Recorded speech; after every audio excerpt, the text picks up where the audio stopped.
Hey guys, Dave from Nerdarchy for Nerds by Nerds. Today we're going to do another edition of Terrible Terrain. Are we delving deep on this one? We're delving all the way into the Underdark with deep gnomes, grey dwarves, and dark elves. All right, oh my. And what their cities and the wildernesses around them would kind of look like. All right, and who are you? Oh, I'm Dave, by the way. The Nilfit got to his brain. I'm Nate. I'm Ryan. And I'm Ted. All right, and we are Nerdarchy. Unite. And I believe the way they say it in Germany is Underdark. So, yeah, for our listeners out there in Germany, a little shout out. We do have them. We actually got a comment the other day in German. Really? Yeah, I had no idea what he was talking about. Just thinking of it good might be a, yeah. He was responding to 30 in perspective. Yeah, or it could just be like a spammer selling like penis enhancement. It's really, but it's in German. Did it say Schlange? I did not say Which is Schlange. actually snake. All right, But so, yeah. which race do we want to start off with, perspective-wise? All right, let's start with the deep gnome. Or how do you say the Svirneblin. Svirneblin. Yeah. They're the most different, I think, of the two. Because they're not evil.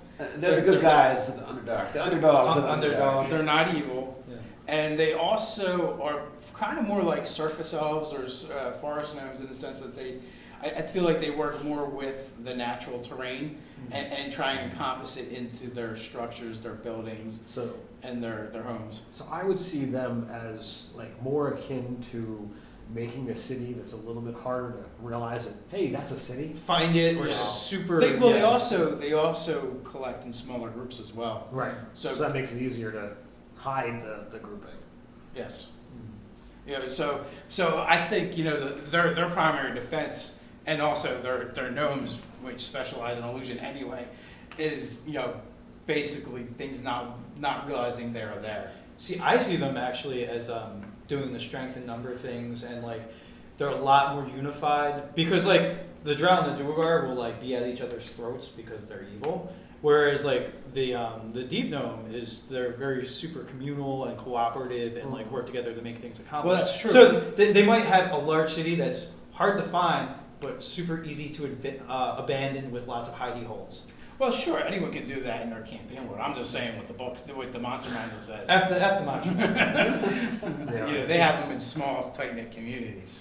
And this way, with the They're like Smurfs of the Underdark. with them being smaller, even than their dwarf enemies, their tunnels is going to be designed for their size, so they can easily get into and get through. Whereas anyone trying to pursue them is going to be constrained by the size of the tunnels. Yeah, I see lots of traps, like secret doors, this kind of stuff. Actually, when I imagine a deep gnome city, I think of like an Escher drawing, like where there's like stairs on the ceiling. Oh, yeah. So like because they have a thing with earth elementals, like what if they have magic infused that you could like walk on steps that are actually on the ceiling? So like it's very confusing, like it hurts your head to look into it, but because gnomes are resistant to like magical effects, they have advantage on saving throws. Like going to a gnome city is like super disoriented for anybody that's not a gnome. So that would be another defensive thing that they could have. Okay. We're also like in that scene in Labyrinth, which was again influenced by Escher. Right. So they brought back the poison darts. Yep. In previous editions, though. I mean, I thought using the mere act of using poison was evil. I'm just being facetious. But well, in previous edition, it wasn't actually that kind of poison. yeah. They would actually take like glass beads and fill them with acid or a knockout drug, and so when they would hit with the dart, the glass would break, and then you'd either get splashed with acid or you'd get this knockout stuff on you.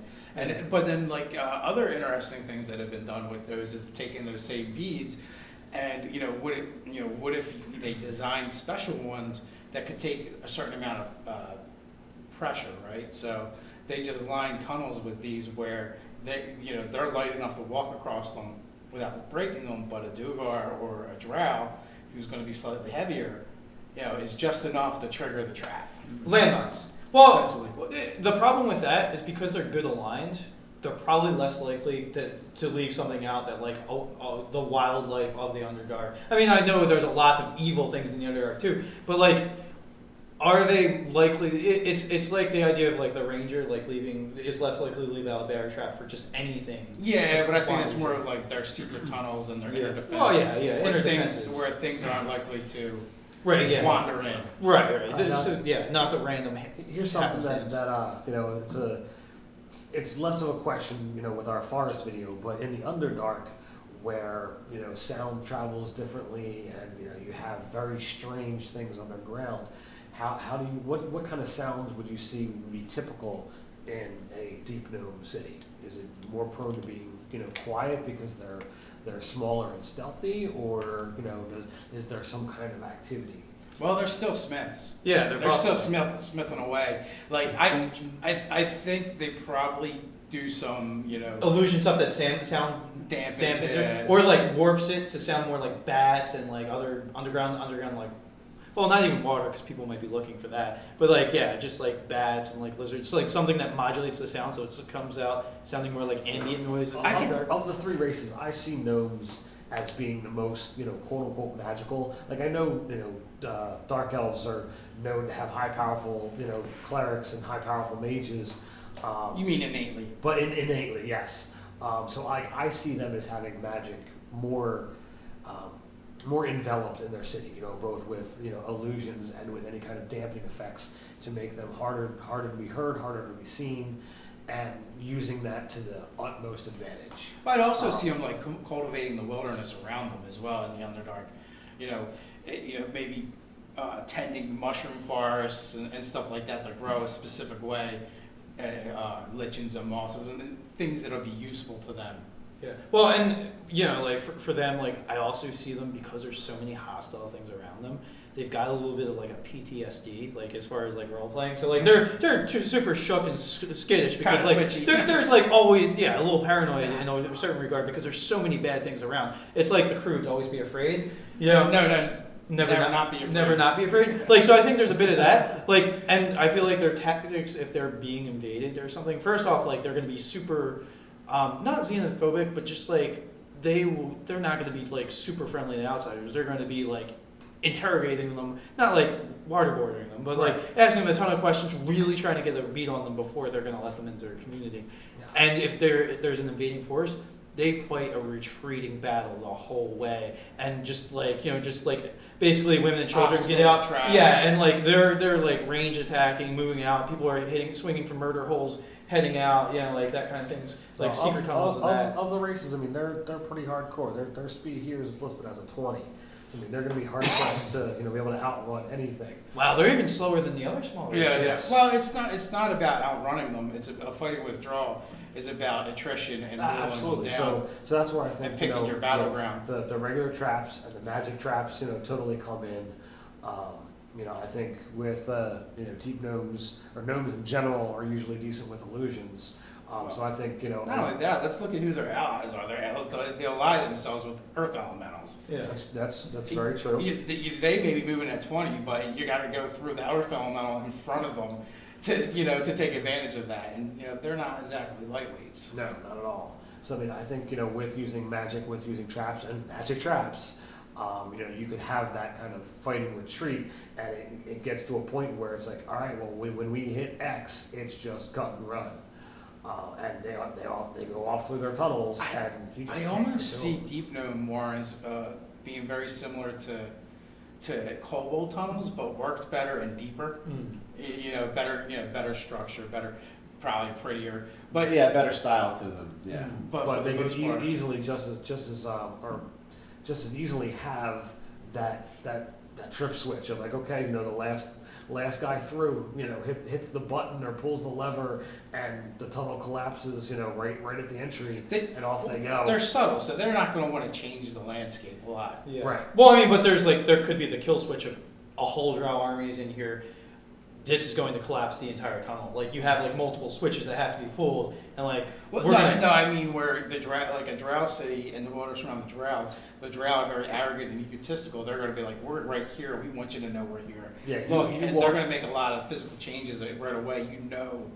It's not natural anymore. We've mentioned in many videos that a lot of us and all of us have read thoroughly through the R.A. Salvatore's Drizzt series, and he goes into a lot of depth in those books about the city of Bento Bronze. And it's a vast city that's been highly worked. Now, major stalactites and stalagmites have been turned into noble houses. You can't look through that and not see this great city. You know, there's just no way around it. Yeah, so you know they're complete opposites of the spectrum, right? And then you have the Duergar, where I see them, you know, where they're actually just building literally cities and fortresses underground. I see them just And perpetually building, almost for building's sake, in a way. Yeah, Because it's joyless. They're doozers. Well, Yeah, yeah, except most- for they don't yeah. have somebody come in and eat the things, but yeah. Like I see, like, you know, you've got the gnomes, which, you know, work to almost invisibility. You've got the drow who work within the landscape but make it, you know, pretty and obvious, like blatantly obvious that they're there. Well, it's almost like they want to prove their mastery over Right.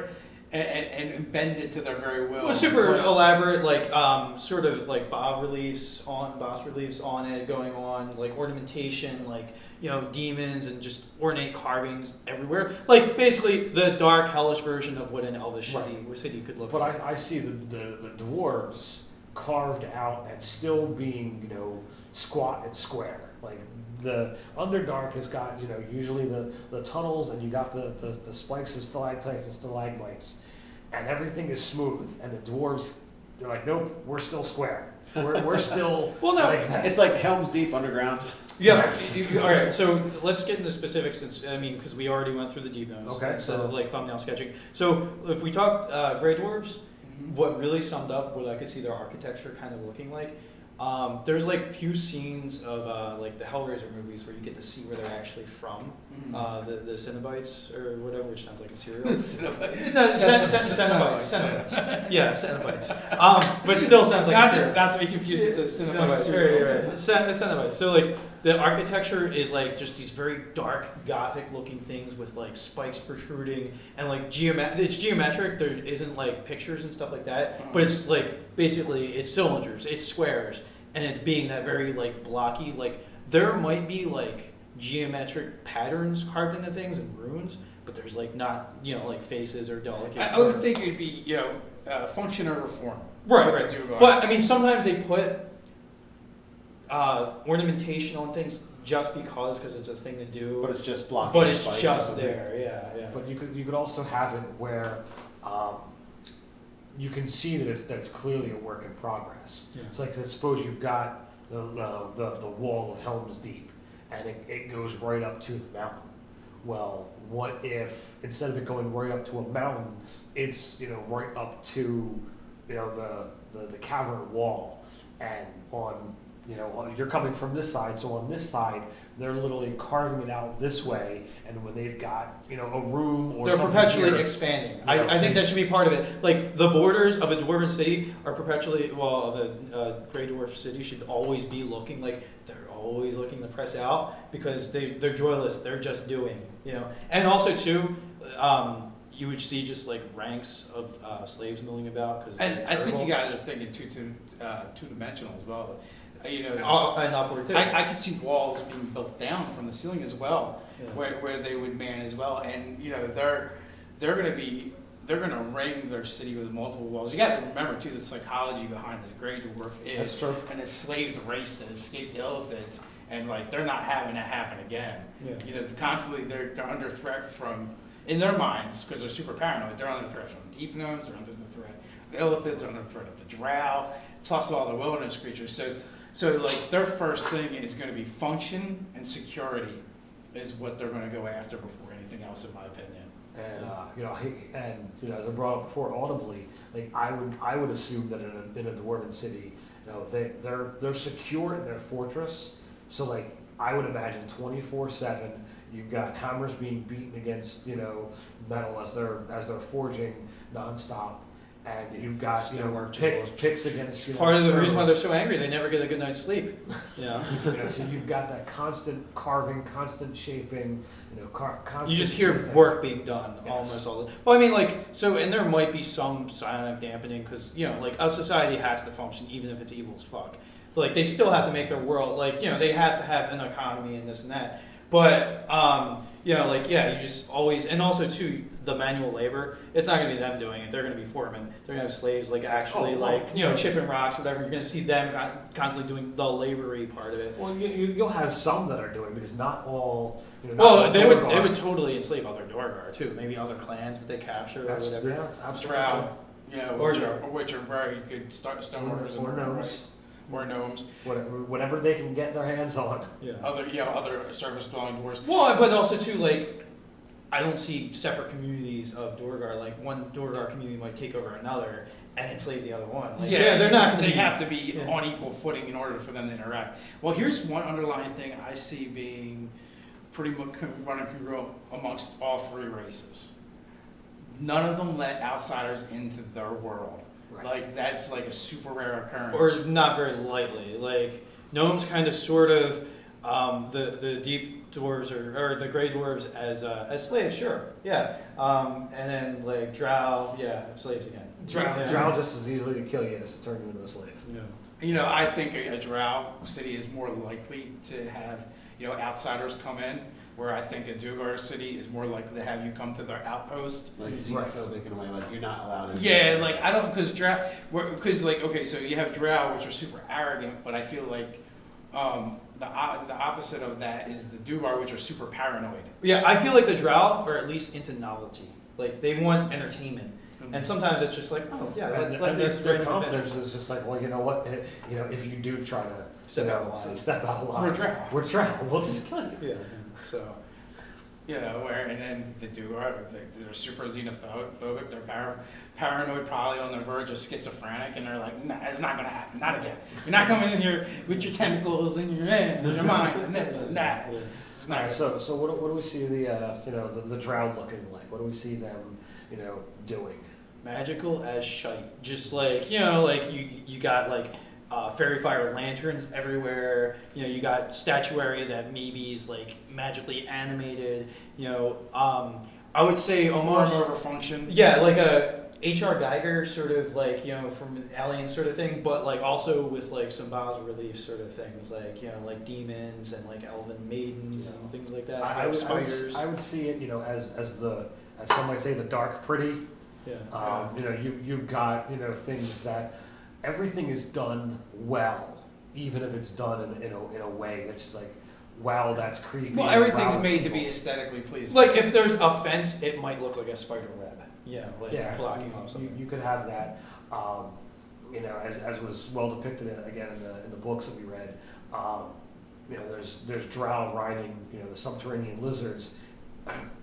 They're prowling where they just stick to the walls, so like they can climb on walls. I was going to say, I see them as being the most three-dimensional, where the Duergar will be three-dimensional when the function exceeds form and it makes sense in their defenses and their layout. The deep gnomes, I don't really see them at all like that. I see them kind of being like badgers or rats in tunnels. Yeah. Right. So we see the gnomes, they exist almost invisibly in the Underdark. They're Smurfs. They're Smurfs. The elusive gray You Smurf. see the dark dwarves or gray dwarves as dozers from Fraggle Rock. And also, like an outsider seeing the Duergar city, it's almost a bastion of defense where you just look at that, go, that thing is impenetrable. It's more fortress than city. Yes. And then you get to the dark elves, and like each house or stalactite would be its own set of defenses rather than a unified defense. And not only that, I think someone looking at it won't see that sheer overwhelming presence of the Duergar city. It's almost a trap in itself because it would probably look almost It's inviting. Yeah. You could just wander in. It's Yeah. like it's wandering into the spider's web. Right. Yeah. Exactly. So anything else? I mean, like that would be different than just, hey, here's the Underdark. Well, I think the wilderness areas outside of the Drow city and the Duergar city will be vastly different than other places in Underdark. They'll actually be a lot safer. Other than, the Duergar and Drow patrols. Right. If you overlook that, they're probably a great place to visit. the resources aren't as contested because predators and other creatures learn to just stay away. Right. Where the Svirneblin deep dwarves, you won't even know. It'll look like any other place in the Underdark. Right, and they might even like cultivate certain things to be around certain areas, like things that they know they can deal with pretty well that others would have to. It's going to slow or they them have down. a rapport with it. Exactly. Yeah, so your earth elementals, any of the like subterranean beasts, like that aren't the Hookar or whatever. Or natural defense. Like they just know to avoid that thing. If there's a cave fisher over there, they don't go over there. So they know it's there, so it's not nearly as much of a story. If there's an area that happens to be, where a cave bear lives, they know to stay away from it and not mess with a totem. Well, not only that, like the deep gnome druid or ranger might even. Well, I was gonna say they might even like set up sort of like a food trail that follows that. It almost creates a patrol for that creature, so they use it like as a natural sentry, type of deal. So I guess that's how I kind of see that stuff going down. Yeah. So if you guys have any suggestions or thoughts that we didn't hit upon, put it in the comments below. While you're doing that, click like, share, subscribe. Yep. You can go to Nerdarchy.com. Or find us on Facebook. Or you can check out our subreddit, Nerdarchy. So until next time, Stay nerdy.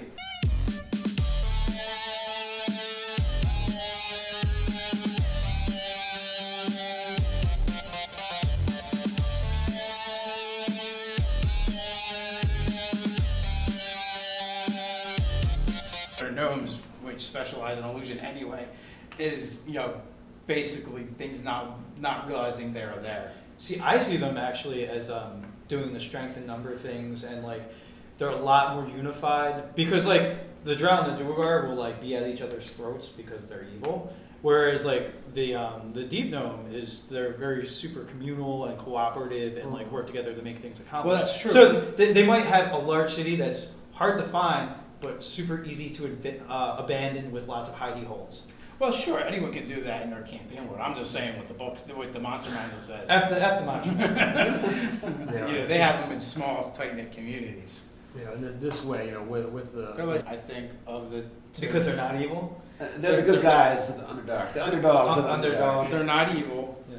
And they also are kind of more like surface elves or forest gnomes in the sense that I feel like they work more with the natural terrain and try and encompass it into their structures, their buildings, and their homes. So I would see them as like more akin to making a city that's a little bit harder to realize that, hey, that's a city. Find it or Yeah. super. They also collect in smaller groups as well. Right. So So that makes it easier to hide the grouping.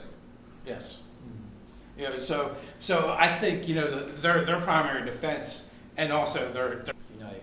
And I believe the way they say it in Germany is Underdark. So for our listeners out there in Germany, a little shout out. We do have them. We actually got a comment the other day in German. Really? Yeah, I had no idea what he was talking about. Just thinking of It might be He was responding to 30 in perspective. Yeah, or it could just be like a spammer selling like penis and hand. But it's in German. Did it say Schlange? I did not say Which is actually snake. All right, But so which race do we want to start off with, perspective-wise? All right, let's start with the deep gnome. They're or how do you say the Svirneblin. Svirneblin. Yeah. They're the most different Smurfs of the Underdark. With them being smaller, even than their dwarf enemies, their tunnels is going to be designed for their size, so they can easily get into and get through. Whereas anyone trying to pursue them is going to be constrained by the size of the tunnels. Yeah, I see lots of traps. Like secret doors, this kind of stuff. Actually, when I imagine a deep gnome city, I think of like an Escher drawing. Like where there's like stairs on the ceiling. Oh, yeah. So like because they have a thing with earth elementals. Like what if they have magic infused that you could like walk on steps that are actually on the ceiling? So like it's very confusing. Like it hurts your head to look into it, but because gnomes are resistant to like magical.